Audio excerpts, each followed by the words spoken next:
Hello everybody, Rouse here, and today I'll be reviewing Bon Jovi's brand new album, Forever. Bon Jovi has been a prevalent name in rock for quite some time now, ever since their debut self-titled album in the mid-80s. And I've never been a very big fan of the band, besides their obvious hits like Living on a Prayer and You Give Love a Bad Name. But yeah, everything else I've heard from them song-wise has been mid at best. But this is my first full Bon Jovi album experience. Probably not an ideal album to start off with, but I did it anyways. We kick things off with the lead single Legendary, which I listened to upon release, as well as the second single, but I didn't enjoy it then and I don't enjoy it now. It's just a boring country rock song that sounds like it was made in the 90s. The structure of the song is also very predictable, but I guess the chorus is okay. We Made It Look Easy is pretty much the same as the last song, but done worse. Instead of the chorus being half decent, I think this chorus kind of sucks. Very predictable song structure as well. Very disappointing start to the album so far, but I guess it could be worse. Living Proof, the second single, goes away from the basic country song to a basic late 90s rock song. Yeah, I feel like I've heard this same song done 1,000 times over. And better. The guitar riff isn't even that good, and I'm usually a sucker for those. Lyrically, the song, I guess, is a step up from the previous ones, but that's about all the positive things I can say about this one. This song is just incredibly boring. Waves is actually the best song up to this point, but with that being said, I still don't think it's that great, as I do think that this is painfully generic.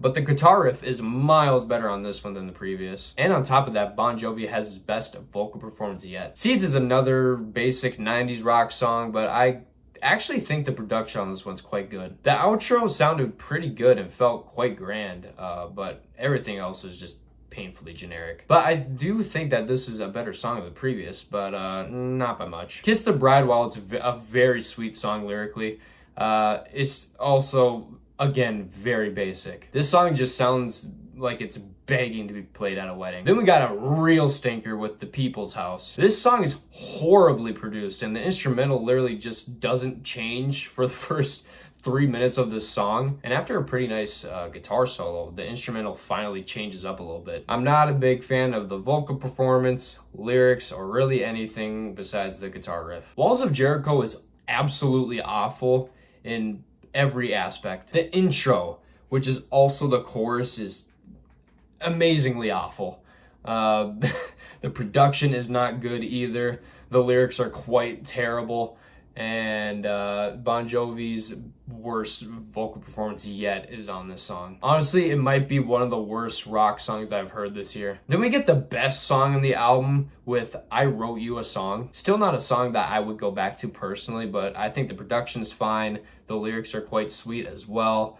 And Bon Jovi's best vocal performance is on this song too. And also that guitar riff was quite good. Definitely the best country rock track on the album, and it really isn't even close. Then we're right back to the generic rock songs with Living in Paradise, which by the title you can probably guess the lyrics to the song, as they're really that basic. My First Guitar is a basic country song about loving his first guitar, and he loved his first guitar a little bit too much. Like, the lyrics are a bit much. Like, you're talking about a guitar and you're saying that you want to kick it in overdrive? Like, what the fuck? And we end with a very underwhelming and hollow country rock song with Hollow Man. The lyrics, while some lines are pretty basic, they're not too bad, but everything else is just, one more time, basic. Overall, this is a very boring album with painfully generic songs. I admire that while Bon Jovi has already established themselves as a household name in rock, that they continue to make music that's inoffensive for the most part. But what comes with inoffensive music leads to a pretty dull album experience. I'm feeling a straight 3 on this one. But yeah, thank you guys so much for watching. Don't forget to like and subscribe. All socials are linked down in the description below. Feel free to check them out. Feel free to hit them with a follow. And I will see you guys tomorrow with a brand new review. Take care.